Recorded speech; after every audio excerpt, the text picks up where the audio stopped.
Beijing, this is Global Watch.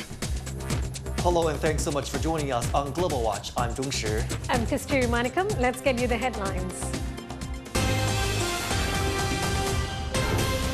China's foreign trade in goods grows 14.9% in the past 4 months. The United States awaits Iran's response to a peace proposal, even as the two sides trade attacks around the Strait of Hormuz. Moscow marks Victory Day, commemorating the Soviet Union's victory over Nazi Germany on May the 9th.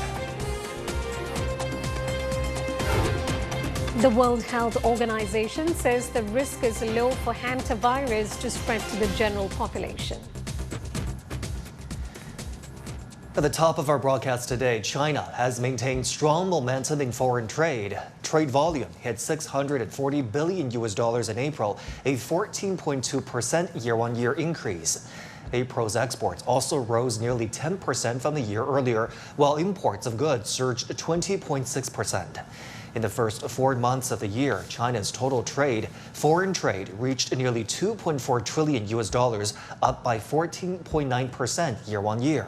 Exports of mechanical and electrical products accounted for over 60% of total exports, with notable growth in green and low-carbon products, including electric vehicles, lithium batteries, and wind turbines. The country's private enterprises have also showed strong vitality in the foreign trade sector. In April, China's total imports and exports registered a year-on-year growth rate exceeding double digits. They also increased by 6.5% compared with March. This year, China's foreign trade has maintained sound momentum. Thanks to timely efforts and effective policies, China's foreign trade has got off to a strong start, demonstrating resilience and vitality. China's Ministry of Industry and Information Technology has released the latest figures on the country's shipbuilding industry. In the first quarter of this year, China led the world in shipbuilding completions, new orders received and orders on hand. From January to March, China's shipbuilding completions made up more than 57% of the global total. The completed shipbuilding volume was over 15 million deadweight tons, up 46% year-on-year. In the same period, new orders received by China's shipbuilding industry accounted for nearly 85% of the world market share. The combined carrying capacity of those newly ordered ships topped 59 million deadweight tons, up 195% year-on-year. China's international market share of new green ship orders surpassed 80%, including various types of dual-fuel ships and electric ships. Also in the first quarter, China's shipbuilding orders on hand accounted for nearly 70% of the global total. By the end of March, the total carrying capacity of orders held was over 322 million tons, up more than 43% year-on-year. Chinese industrial robots are becoming popular abroad. Official data shows exports jumped by 30% in the first 4 months this year. Industrial robots were also a major attraction at the Canton Fair earlier this month. Cgtn's Huang Fei explains how high-tech products are driving China's export growth. It's a relatively small section within the world's largest exhibition complex. But service robots are back for its second year, now bringing together 46 companies. Because in Brazil, the employees are very expensive, so robots is interesting for Brazilian to substitute the people. Robots are clearly getting the rock star treatment again, and new exhibition zones like this reflect a broader push for high-value, tech-driven exports. And beyond the buzz, deals are being made. Companies aren't just selling products themselves, they're combining hardware, software, and services, solving real challenges across industries. We have customers from the US, Europe, and Southeast Asia. Some use the products themselves, others work in senior care or sports brands. We're also seeing many returning clients. They bought from us last year and are now here to try the new generation. We expect our exports to grow by 5 to 10 times this year. After refining and scaling the products in the domestic market, Chinese companies are now shifting towards customized solutions for global clients. One local robotics firm says its overseas orders have seen double-digit growth in recent years. We went inside its factory to find out what's driving that momentum. In this workshop, machines are doing more than assisting production. They're making other machines. This is a facility where robots make robots. From aerospace to laboratory automation, systems like this are being deployed across industries around the world. In dark labs or hazardous environments, robots can take over tasks that are unsafe for humans. They help improve efficiency, safety, and consistency. This is just one of the more than 160,000 robotics-related firms based in Guangdong, spanning the full supply chain.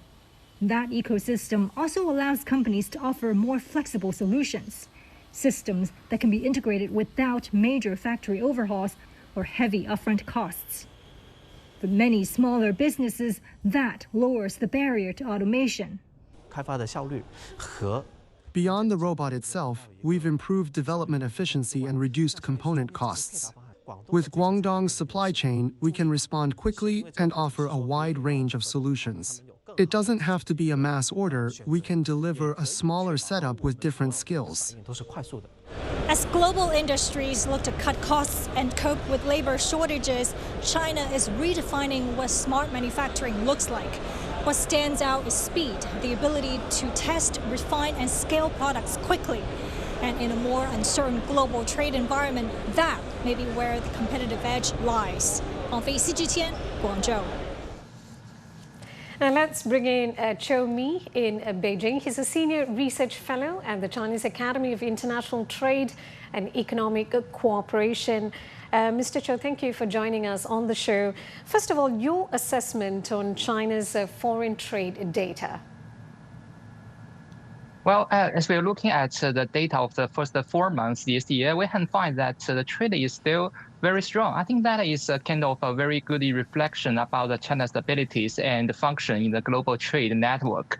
We're not just one part of manufacturing, we are also very important market. So if you're looking at the data, the import are having a much quicker, growth compared with the export of the China for the first 4 months. I think that is really a reflection that China is welcoming the products from other countries. And 1 year ago, in the April last year, that is the month when Donald Trump has set the so-called reciprocal tariff. I think that the world trade has changed a lot after that. So we can still find that more countries, more trading partners are trying to connect with Chinese market because they believe the connection with China will provide them with a better and stronger and more sustainable development in the, in such a kind of uncertain world. You know, Mr. Zhou, I would go so far as saying that this newly released data came as a surprise for a lot of people watching China from outside China. So my question to you, China's imports and exports recorded double-digit year-on-year growth in April. How significant do you find that growth, particularly against the backdrop of geopolitical tensions? Well, the problem is that when the people really want to buy the things, I think that they really want to find some credible trading partners. As the news just mentioned, for the Cgtn Fair, I have been there 3 times this last month, and I found that so many people coming to that place to try to connect or reconnect with the Chinese exhibitions and the producers. I think the 2 digits increase is really remarkable because when the world is under pressure, the supply chains are not so easy to be fixed and to be found, to be reliable. So the Chinese producers are able to provide our partners with a different and more diversified and sustainable supply. This is the reason why they come to China. And on the other hand, I would also say that the Chinese government is reducing the tariffs. We are opening our market, which is very important for such kind of uncertainty for the global trade. And we believe that the more innovation about the products can provide the world with what we can, and also we can benefit from this kind of trade by both sides. Mr. Cho, like we mentioned earlier, in the first 4 months of this year, trade with both the traditional and emerging markets continued to see solid growth. How do you see this trend? Well, our partners from the Belt and Road regions are really counting on our principles to have a better interconnections. So if you're looking at the trade, well, the trade is so different. And for some of the tech-intensive products, they are growing much faster than the labor-intensive products. I don't think that is a reflection about the China's abilities of producing those products are not as strong as before. But that is a reflection that many Chinese companies are investing abroad in the Belt and Road countries, and we are benefiting from the stronger connections. So I would say that for our trading partners, especially the traditional ones, they really count on us to have a better collaboration along the supply chains, and we are going to improve our positions in the global value chains together. Mr. Zhou, thank you for your perspectives and for your time. Blending ancient heritage with cutting-edge innovation, Suzhou has grown into a rising tech hub in eastern China. Guided by the 15th five-year plan, the city's CISPark incubator provides AI-powered resources and industrial support for individual tech entrepreneurs. Our Jane Copestake reports from Suzhou. China has its own Silicon Valleys, though it remains relatively unknown to the rest of the world. One is here, in the historic city of Suzhou. Just half an hour from Shanghai by train, the city is hoping to attract entrepreneurs with its reputation for beauty and innovation. The 15th five-year plan calls for a fundamental shift in how small businesses operate, offering subsidized computing power and deep industrial integration. In CISPark, a state-owned incubator, that shift is already in motion. OPC stands for the one-person company, and because of the AI industry developed so fast, even one person or a small group of people can run a company with the AI tools. So they don't need to hire a lot of people. They can make good use of different kinds of AI models to cover all the business very easily and quickly. To make that possible, CISPark provides the heavy lifting. From China's first Tier 4 data center to specialized supercomputing clusters, the goal is to let founders focus on innovation while the state provides the digital backbone. You just need to focus on your business and R&Ds, and the rest of the things can be done by us. So we can provide all the services and resources you need. Inside the park, companies like Creation are proving the model works. Founded by Marco Lim, a designer who moved here from Germany via Silicon Valley, Creation uses AI to handle operations that once required a large workforce. This concept of a one-person company, I think, is only possible since AI. To be honest, like now you can have an AI consultant, you can have an AI accountant, you can have like a lot of positions before needed people for, you can be now replaced to AI, and super small teams will be able to achieve a lot of things what you back in the days would have needed like 50 to 100 people. For Marco, the draw of Suzhou is also its proximity to the factory floor. What's unique here in Suzhou, and especially in China, is the speed. And like in the AI world, speed is key, because if you don't are fast enough, you will die. So I could go this morning to like a supplier or like do a prototype, and I probably will get something back in the afternoon. If I'm super lucky in Germany, I will get back something like at the end of this quarter. For Deng Jiewei, Creation's co-founder, this efficiency is the embodiment of the national strategy. Our China's 15th five-year plan highlights the integration of AI and advanced manufacturing, and the OPC model pioneered by Suzhou Industry Park is exactly a perfect example of this trend. It empowers individual entrepreneurs with AI technology and systematic industry support, turning individual innovation into a new drive of economic growth. As China moves into its next five-year cycle, Suzhou is confident that its combination of ancient heritage and high-speed infrastructure will continue to attract top talent from around the world to a new way of doing business. Jen Copestake, Cgtn, Suzhou. And we're heading for a short break now. When we come back on Global Watch. The U.S. awaits Iran's response to a peace proposal, even as the two sides trade attacks around the Strait of Hormuz. Russia and Ukraine agreed to a 3-day ceasefire and a swap of 1,000 prisoners each as Moscow celebrates Victory Day.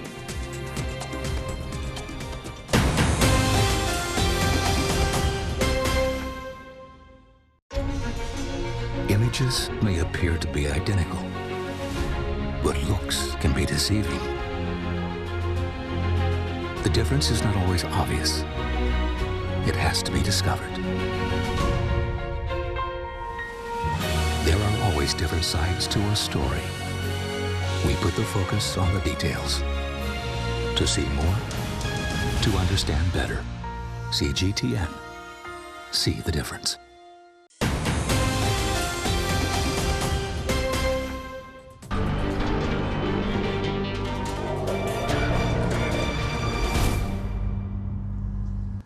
Washington is awaiting Tehran's response to a peace proposal to end the war, even as the two sides exchanged fire. On Thursday, Iran attacked 3 U.S. destroyers in the Strait of Hormuz, while U.S. forces attacked Iranian oil tankers in several locations around the strait. The U.S. is continuing its blockade of the strategic waterway. The military says it has prevented more than 70 ships from entering or leaving Ukrainian ports. Our Walter Morris reports from Washington. Donald Trump says 3 U.S. Navy destroyers were attacked as they moved through the Strait of Hormuz. Trump wrote in a social media post that the American ships weren't damaged, but the Iranian forces were hit when the U.S. fired back. And despite the recent fighting, the Trump administration says the ceasefire is still in place. Friday, officials in the United Arab Emirates said 3 people were injured in the latest attacks from Iran. The country's air defense system reportedly engaged 2 ballistic missiles and 3 drones. Earlier in the week, the UAE Foreign Ministry described the attacks as a serious escalation and a direct threat to the country's security. The clashes between American and Iranian forces come as the White House waits for a response to its latest peace proposal. This week, Washington submitted a 1-page memo to mediators in Pakistan. The temporary agreement would formally end the conflict and prevent more fighting. Reuters reports the framework of the deal would play out in 3 stages by formally ending the war, reopening the Strait of Hormuz, and launching a 30-day window for more negotiations. Tehran and Washington have reportedly scaled back their goals of a more permanent peace deal. The latest proposal doesn't address the key issues of Iran's nuclear program and the future of its highly enriched uranium. However, the partial deal could end the standoff over the Strait of Hormuz. Friday, U.S. Central Command released new video of naval forces disabling 2 oil tankers. About 20% of the world's oil and liquefied natural gas moved through the strait. It has effectively been closed since the war began in February, leading to a global energy crisis. In response to the closure, the U.S. imposed a naval blockade on Iranian ports. The U.S. military says it stopped 70 ships and redirected 50 others. For days, Trump has said he thinks Iran wants to make a deal soon. And Friday, U.S. Secretary of State Marco Rubio described the latest round of fighting like this. Operation Epic Fear was an offensive operation designed to destroy their missile launches, their Navy, their Air Force, and it achieved that, and their factories, and it achieved that. What you saw yesterday was U.S. destroyers moving through international waters being fired upon by the Iranians, and the U.S. responded defensively to protect itself. That's what you saw. That's separate and distinct from Operation Epic Fury. The Trump administration says Iran's control of the Strait of Hormuz is unacceptable. At last update, the U.S. military says more than 1,500 ships are stuck in the Persian Gulf because of the closure. Walter Morris, CGTN, Washington. Iran has condemned the U.S. attacks on its oil tankers in multiple locations along the coast of the Strait of Hormuz. Iran's Fars news agency has reported sporadic clashes between Iranian armed forces and U.S. vessels in the waterway. Iranian Foreign Minister Saeed Abbas Araghchi has slammed Washington for what he calls a reckless military adventure. Ehsan Kivani reports. A big part of Iran's political system, what you'd call the hardliners, has always seen the Strait of Hormuz as its ace in the hole. The right-wing newspaper Kayhan has been pushing for years to punish the U.S. and its regional allies by shutting down the strait. Over the past weeks, we've already seen huge swings in global energy markets. So here's the takeaway from what main decision makers, including the IRGC, are saying. Iran is not going to lose that card easily, not unless they're offered serious benefits in return. the hardliners also like to point out that even after a possible deal with the U.S., reopening the strait would not be permanent. It's reversible. They could do again later if the other side doesn't stick to its promises on any issue. In a post on X account, Iran's Foreign Minister Abbas Araghchi summed up the broader dynamic, saying whenever a diplomatic solution is put on the table, the United States turns to a reckless military adventure. UN Chief Antonio Guterres is urging all parties to exercise maximum restraint to prevent further escalation in the Strait of Hormuz. He has expressed a concern about the recent exchange of fire between the U.S. and Iran. And Tehran accused the U.S. of violating the truce, while the U.S. military said its actions were self-defense. Guterres has called on all parties to respect the ceasefire agreement and avoid actions that could escalate tensions or damage ongoing diplomatic efforts. Leaders of the Association of Southeast Asian Nations have voiced concern over the war in Iran. They've issued a joint statement at the ASEAN summit in the Philippines, aiming to strengthen the bloc's response to global energy shortages and supply disruptions. The statement includes coordinated emergency fuel sharing, diversifying oil sources, and studying new technologies like civilian nuclear energy. Gretchen Mallat reports from Cebu in the Philippines. There was a strong sense of concern among ASEAN leaders over the escalating conflict in the Middle East and its growing impact on hundreds of millions of people across Southeast Asia. The two-day summit in Mactan, Cebu brought together leaders from 11 countries to coordinate measures aimed at cushioning the region from the economic fallout, with President Ferdinand Marcos Jr. chairing the talks. The regional bloc released a statement calling for an immediate cessation of hostilities and urging all parties to return to diplomacy and peaceful dialogue. Leaders also stressed the importance of protecting civilians, maintaining freedom of navigation, and ensuring the uninterrupted flow of vessels through the Strait of Hormuz, a critical route through which roughly two-thirds of the region's energy supply passes. President Marcos Jr. later held a press conference outlining the bloc's urgent priorities, including energy security, food security, and the protection of ASEAN nationals overseas. On energy, leaders are pushing for the faster rollout of the ASEAN power grid and a regional petroleum sharing mechanism. Investment in renewable energy and cross-border power connectivity are also being accelerated to reduce dependence on food security. Leaders agreed to strengthen regional trade, keep essential goods moving, and support agricultural supply chains to help prevent shortages during future crises. Another major priority is protecting the millions of ASEAN nationals living and working in the Middle East. Leaders agreed to improve coordination, accelerate information sharing, and strengthen evacuation and emergency assistance mechanism. Our discussions made clear that ASEAN should not just react to crises. We must anticipate, prepare, coordinate, and act together. We must maximize existing ASEAN-led mechanisms. We must strengthen our institutions. We must deepen cooperation with our partners in accordance with the ASEAN Charter. Leaders also discussed plans to establish an ASEAN Maritime Center aimed at strengthening regional maritime cooperation and serving as a platform for maritime policy coordination, although details of the framework are still being finalized. Gretchen Malala, Cgtn, Mactan, Cebu. The war in Iran and closure of the Strait of Hormuz has sent jet fuel prices soaring, affecting the global aviation industry. The European Commission has issued guidelines for airlines aiming to uphold passenger rights. It says airlines may be exempt from compensating passengers for flight cancellations only if they can prove a local fuel shortage. It adds that airlines cannot charge additional fees, such as fuel surcharges, after passengers purchase their tickets. The EU Aviation Safety Agency has also cleared the way for the conditional use of Jet A, a U.S.-produced aviation fuel that is not generally used in Europe. Global food prices surged to their highest level in over 3 years in April, driven by shipping disruptions linked to the Middle East conflict. According to the UN Food and Agriculture Organization's Food Price Index, prices rose 2% year-on-year last month, led by sharp increases in vegetable oils and sugar. Earlier this week, FAO Director General Chu Dong-yu warned that rising shipping costs have also disrupted fertilizer supplies, which will likely reduce crop harvests and push food prices even higher. Chu identified Africa, Asia and the Middle East as the regions most vulnerable to fertilizer shortages. And New Zealand is considering storing fuel overseas as the government grapples with a lack of domestic storage capacity.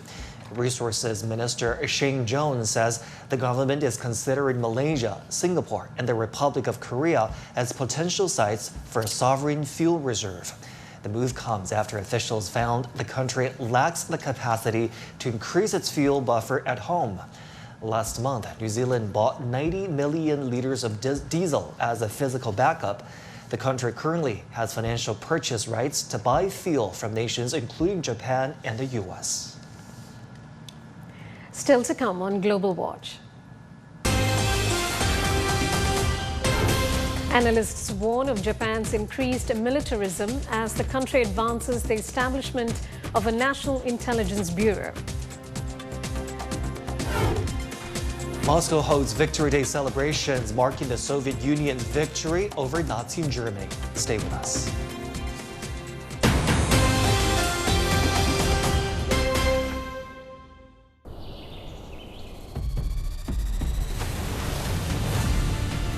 A vast land of 1.4 billion people. The world's second largest economy. Home to stories of the unexpected, the unimaginable, the breathtaking. Stories that touch the soul. Feel the speed, the passion. Enjoy spectacular natural and cultural landscapes. Feel the thrill of cutting-edge innovations.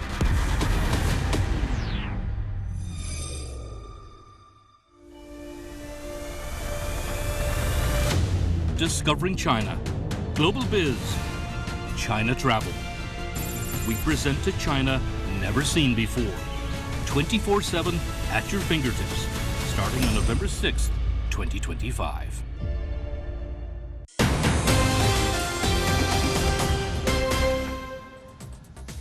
Chinese Foreign Minister Wang Yi has met with diplomatic advisor to the French President Emmanuel Macron in Beijing. Wang says China and France share important responsibilities for upholding international peace. He notes the strategic guidance of the two heads of state reflects the high level and special nature of bilateral relations. Wang also says China stands ready to work with France to achieve greater progress in bilateral cooperation and deliver more benefits to the people. Bond said France looks forward to working closely with China to find constructive solutions to global crises. He added that given the current international situation, it is crucial to maintain dialogue and cooperation between Europe and China. Japan is advancing the establishment of a national intelligence bureau. The country has also deployed its self-defense forces to a US-Philippine joint military drill. A regional research agency warns that Tokyo's militaristic actions are dangerous and provocative. No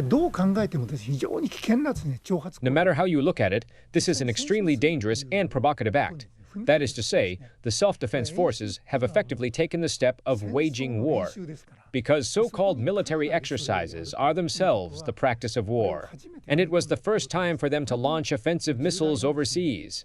Therefore, I believe this also marks a major turning point in history after the World War II. I can feel that Japan is heading down the path to war, is becoming a nation that can wage war. This is extremely dangerous. May 9th marks Russia's Victory Day, commemorating the Soviet Union's victory over Nazi Germany. A grand parade is scheduled in Moscow. Russia and Ukraine have agreed to a 3-day ceasefire, with Kyiv promising not to target Moscow's Red Square during the parade. Earlier this week, the two sides announced separate ceasefires, but they also accused each other of violating the truce. Dasha Chernyshova reports from Moscow. Here in central Moscow, final preparations are underway for Victory Day, one of Russia's most significant political and patriotic events of the year. On May 9, President Vladimir Putin is expected to oversee the annual military parade in Red Square, commemorating the Soviets' victory over Nazi Germany in World War II. But this year's celebrations are unfolding under unusually tight security as drone attacks linked to the conflict in Ukraine continue to raise concerns. The Kremlin says special security measures have been introduced to protect the event, with mobile internet restrictions already in effect in parts of Moscow and further disruptions expected throughout the holiday period. What also sets this year apart is the parade itself. For the first time in nearly 2 decades, Russia is expected to scale back the display of heavy military equipment on Red Square, largely due to security concerns. Even so, Victory Day remains deeply significant for the Kremlin. Thousands of troops are expected to march through the square alongside military bands, wartime symbols and commemorations honoring the Soviet Union's role in defeating Nazi Germany. Several foreign leaders and delegations are also expected to attend as Russia uses the occasion to highlight its international partnerships despite ongoing tensions with the West. For now, security defines the atmosphere in Moscow, with checkpoints, internet restrictions and air defense systems all forming part of this year's Victory Day preparations. Dasha Chernysova, Cgtn, Moscow. U.S. President Donald Trump has set a July 4th deadline for the European Union to implement trade deal commitments before he raises tariffs on EU goods. EU trade officials have pushed back, saying the bloc's legislation cannot be dictated by such threats. It comes as the U.S. Trade Court ruled on Thursday that Trump's latest 10% global tariffs are illegal. Our William Danslow reports from Brussels. We've heard from Bernd Lange, who's the chair of the International Trade Committee in the European Parliament. Now, he says that this ultimatum set by Trump, as Bernd Lange describes it, as well as this ruling from the court in New York, provide proof that the EU, in his mind, is right to stand firm against Washington's threats. He says that European policy is governed by democratic procedures and not a social media post. Now, for the European Union, it's not as simple for the European Commission President to just shake hands with President Trump, as we saw in Turnberry, Scotland last summer. It still has to go through the European Parliament and indeed those 27 EU member states for it to come into force. Now, why the delay? Well, a major reason for this is that at the start of the year, we saw Donald Trump threatening to impose tariffs on a number of EU member states because of that spat over Greenland. That essentially prompted the European Parliament to put on pause that vote on whether to ratify this deal. That vote has now been made, but there are still wranglings about whether clauses should be added, safeguards should be added to this trade agreement, because so much trust has been eroded between the EU and the United States. However, Lange is optimistic that the European Commission, Parliament and Council can come together to reach an agreement. Whether or not that includes all of these safeguards, that remains to be seen. But he says he is expecting progress the next time these institutions gather on May 19th. British Prime Minister Keir Starmer has vowed to stay in office to deliver change after the ruling Labour Party suffered heavy losses in local elections. Around 5,000 council seats are up for grabs in England. Voters have also cast ballots to elect Scottish and Welsh parliamentarians. The preliminary results show the Labour Party faces heavy losses even in its historic heartlands. The Reform UK party, led by Brexit campaigner Nigel Farage, has seen a surge of support, gaining more than 1,000 council seats in England. Yolo Ab David reports from London. So that shows, I think, a degree of frustration and annoyance with the ruling party and Keir Starmer as Prime Minister. It reflects, I think, a fracturing of the vote in Britain. There's been two traditional parties, Labour and the Conservatives, still the main opposition party, but its support has also declined. And that shows, I think, that people are changing their views, changing their political patterns, and there's part of a reason for that is there's discontent, there's frustration, the cost of living, maybe the Mandelson affair in how his friendship with convicted paedophile Jeffrey Epstein, which were revealed a few months ago. lots of issues which have turned people against the Labour government, and there are now members of Parliament here who are calling for Keir Starmer to consider his position and resign. So far, he's determined to stay on. Let me be clear, these are really tough results. I'm not going to sugarcoat it. And we have lost brilliant Labour representatives, people who've put so much into their communities, so much into our party and our movement. And the voters have sent a message about the pace of change, how they want their lives improved. I was elected to meet those challenges, and I'm not going to walk away.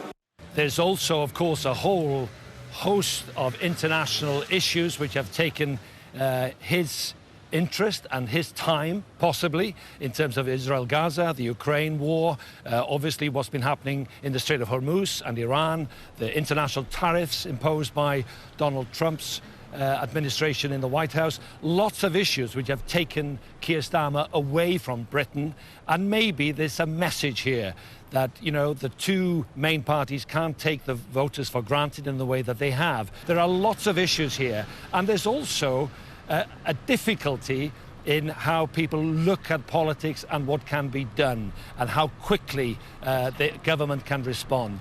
I think it shows a degree of change and uncertainty, and there'll be a lot of pressure on Keir Starmer to be able to deliver now after this resounding defeat to his party, not just in England, but also in Scotland and Wales. The World Health Organization says the hantavirus poses a low global public health risk. It says the virus has been known for decades and it is not highly contagious and does not spread easily from person to person. The outbreak was first reported on the MV Hondias cruise ship, with 5 confirmed cases so far and 3 more suspected cases. The ship, carrying 150 people, will dock in Tenerife, Spain this weekend. The WHO says it will continue tracing efforts. The outbreak has triggered a major international public health response across Europe, Africa, and Latin America. The U.S. CDC says American passengers aboard the luxury liner will quarantine in Nebraska. Our Owen Fairclough reports. As Spanish health officials try to contain the hantavirus outbreak aboard a cruise ship, their U.S. counterparts are reportedly monitoring passengers who returned home, including one in Arizona, according to state health officials. This individual is asymptomatic, hence very, very low risk for anyone in the community. This individual was indeed in that cruise ship, but we have no proof that this individual is even infected. President Donald Trump, who was in office for his first term when the COVID-19 pandemic began, said officials are monitoring the outbreak. It's very much, we hope, under control. Health officials in Argentina say the outbreak may have spread from individuals who caught hantavirus on a birdwatching trip in the southern city of Ushuaia, where the cruise ship departed in early April. In 2025, 28 people in Argentina died from the virus. It can spread from rodents, and initial symptoms are similar to flu. But with an incubation period of up to 8 weeks, it can be difficult to detect, and there is no specific treatment. The US Centers for Disease Control and Prevention says the risk to the public is extremely low. Owen Fairclough, CGTN, Washington. Elon Musk is suing OpenAI and its CEO Sam Altman, claiming the company defrauded him out of billions of dollars. Musk originally invested in the tech firm, believing it will be a non-profit. But OpenAI reorganized into a for-profit enterprise after he left the company. Mark New reports from Oakland, California. Elon Musk is suing OpenAI, a company he co-founded, for $150 billion and for the removal of CEO Sam Altman and co-founder and president Greg Brockman. Week 2 of the trial saw Brockman grilled over his financial ties to Altman and revealed that his own stake in OpenAI was now worth close to $30 billion. In 2024, they decided to increase the share of all the other profit participants, including employees like Greg Brockman, and we presume to be Sam Altman in the future, by 20% annually. The chance of the nonprofit ever receiving that residual slice is almost non-existent. When asked whether only a minute fraction of profits are going toward OpenAI's nonprofit business, OpenAI's attorney bristled. It is an enormous absolute amount of value that's been created for the nonprofit, $200 billion and counting. And what's important and what's missed in the rhetoric of our adversary is that that value could not have been created but for the steps that have been taken in connection with the for-profit project. Outside the courthouse, the group Stop AI held a mock funeral citing names of children who they say were harmed using ChatGPT, as well as highlighting workers who say they will lose their jobs due to the technology. One member told me she thinks both Musk and Altman are both evil, but does have a preference in this case. I actually hope that Musk wins. And if he does win, you know, because that's going to help dampen OpenAI, which is far ahead of XAI. She's referring to Musk's company XAI, which has led to OpenAI claiming Musk is simply out to thwart his competition. And another damaging moment is there was actually a document in 2017 which outlined the restructuring and mentioning for-profit, structure. And they asked him, "Why did you sign it?" I looked at it very carefully, I scanned through it, and I didn't pay attention to the details. Musk invested roughly $40 million in OpenAI and was on the board, but according to Brockman's testimony, angrily stormed out when he was told others would not agree to his demand for control of the company. OpenAI also alleges Musk was well aware of plans for for-profit restructuring. There's so many companies, they are looking at this company, especially startup, and see this trial. So can somebody come from outside and change the structure of my company and fire the top 2 officers in my company? Banafa says Musk has so far given only 0.06% to charity of his estimated $800 billion net worth. That's why he finds it hard to believe Musk's noble claim. OpenAI is stealing from a charity, so he'll use his lawsuit winnings to protect OpenAI's original nonprofit mission. It's going to be really hard for startups to feel safe in the future if Elon Musk won the case. OpenAI CEO Sam Altman has yet to take the stand, but is expected to do so in the next week or so before the trial wraps up. It then goes to deliberations before a 9-member jury, but their verdict is an advisory one. Ultimately, it's up to the judge to decide who is liable and whether damages or remedies are required. Mark New, Cgtn, Oakland, California. Still ahead on Global Watch. Movies are helping boost China's tourism sector as film locations become popular tourist destinations. We'll be right back.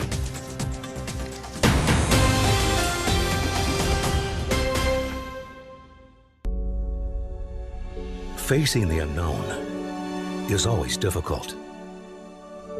In a world in turmoil, it's easy to lose orientation. But when the storms come, we have to see the possibilities. Reinvent. Find new opportunities. Discover a path forward. Cgtn. See the difference.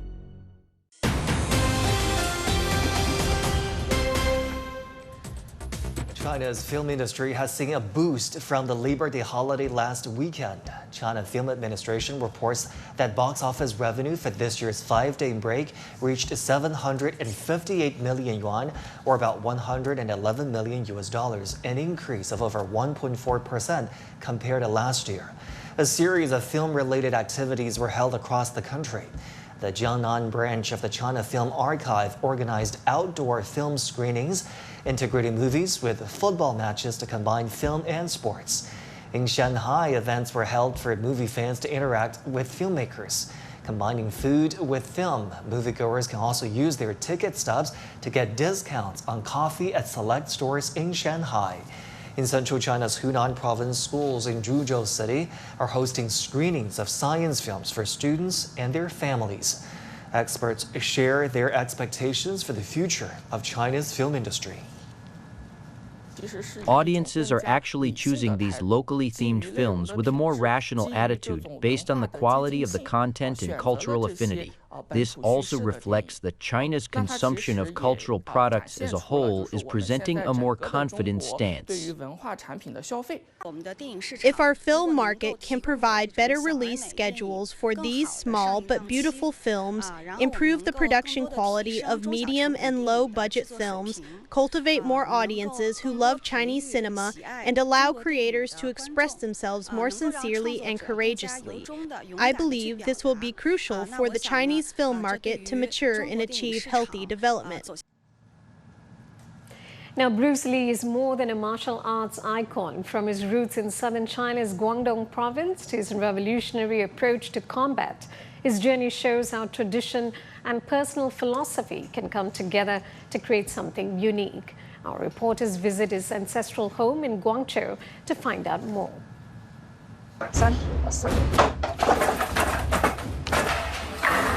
Fist of Fury is the first time he's using the nunchucks in the movie. Yes, and these films, Way of the Dragon, they were also very, very popular in the Philippines. Oh. How did Kung Fu superstar Bruce Lee create his unique style, Jeet-Kune-Do? We visited his ancestral home in Guangzhou to find out.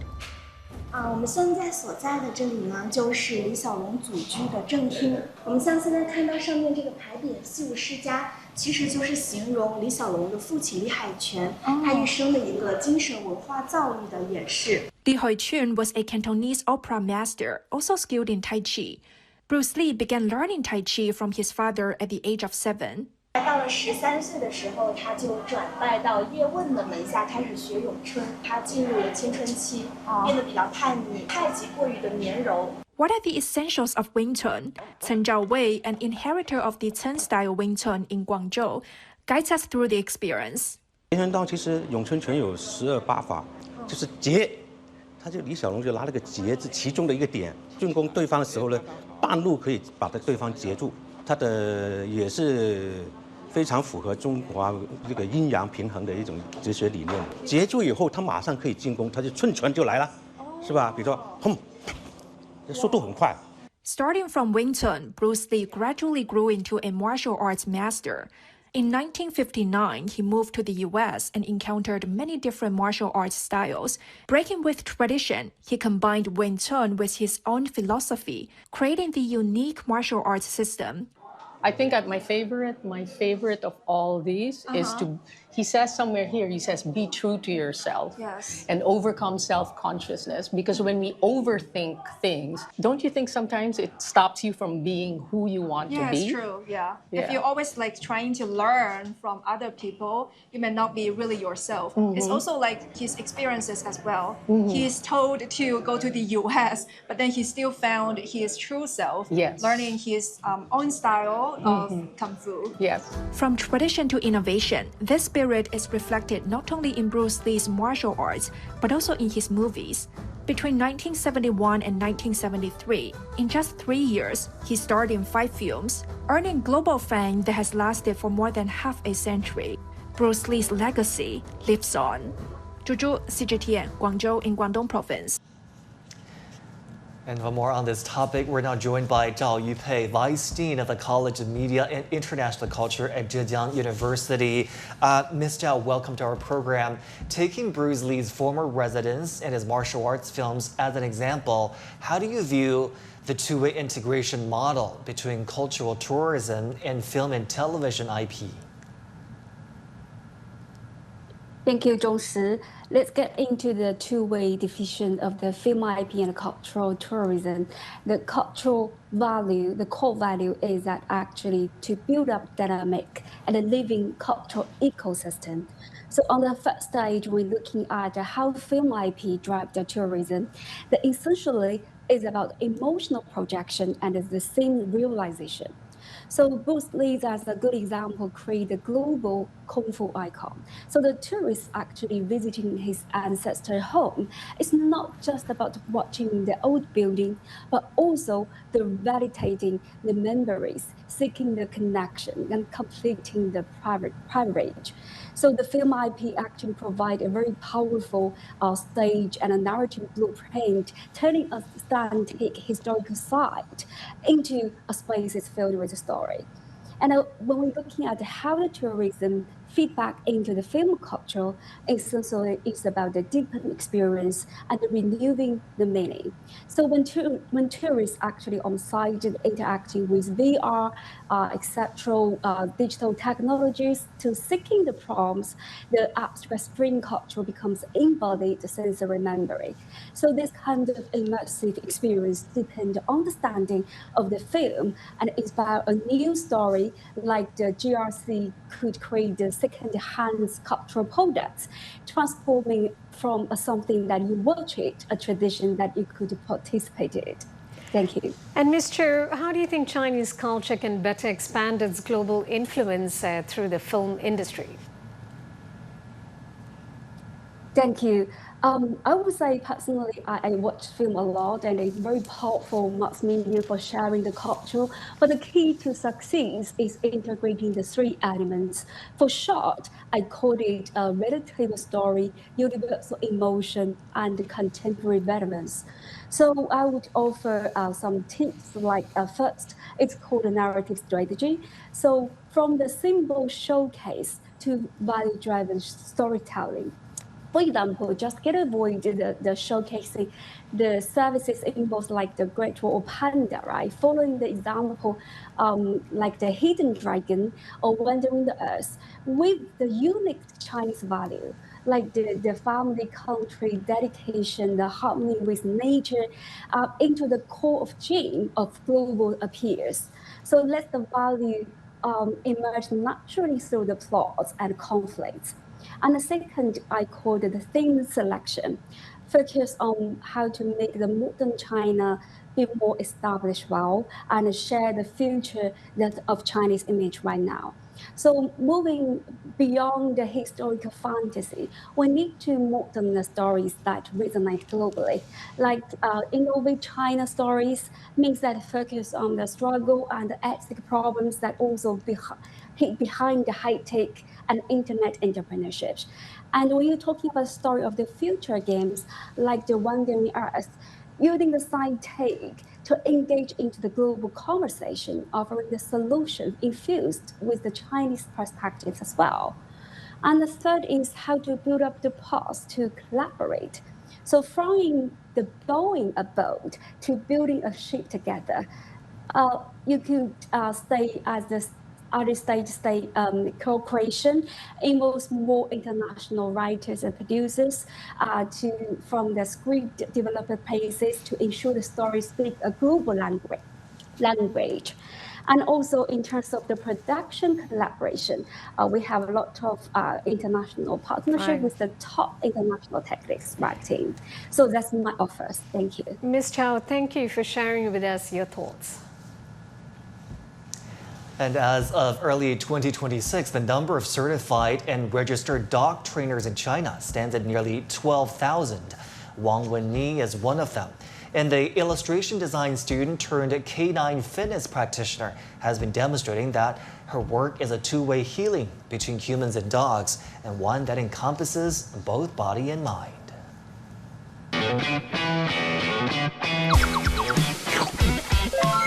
我叫王温妮，是一名90后训犬师，也是一名宠物健身训练从业者。我的日常工作是帮助狗狗在心理和身体之间找到平衡，让它们在更安全、更健康的状态下生活和运动。Yes, good. 走。Nice. Yes, yes, yes. 哇，good job. 经常会有人问我，狗都需要健身了吗？这是不是噱头，还是仅仅教动作？但对我来说，这份工作从来不只是让狗学会做什么，更多时候我是在观察一只狗如何使用自己的身体。Yes, super good. Yes, almost there. Nice. Good job. That's it. Good job. 它的重心是否有偏差？发力方式是否均匀？是否在表现中呈现出疼痛、疲劳和代偿？我会通过非常基础的训练，一点一点去建立它们的核心力量、协调性和身体控制能力。降低日常狗狗在奔跑、玩耍、运动中产生的风险。也是因为这样，我越来越意识到这是一份需要长期学习的职业。但其实一开始我的人生并不在这条路上。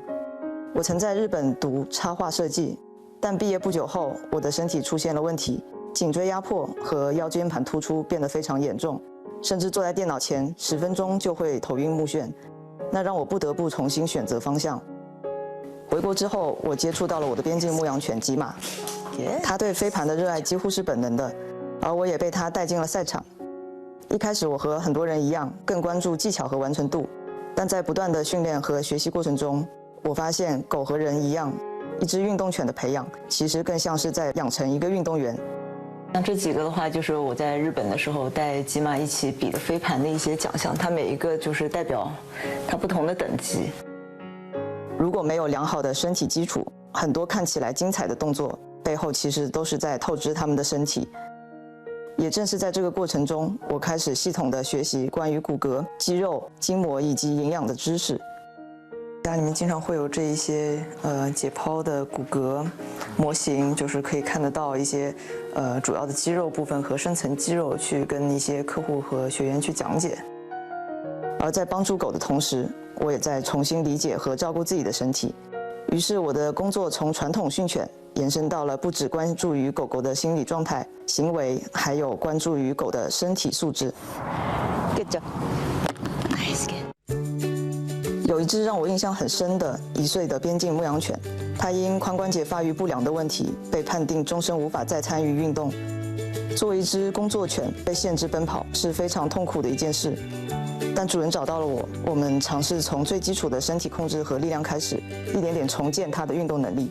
它是一个肌纤维的撕裂跟修复的一个过程，然后去给它长成了这个好的肌肉。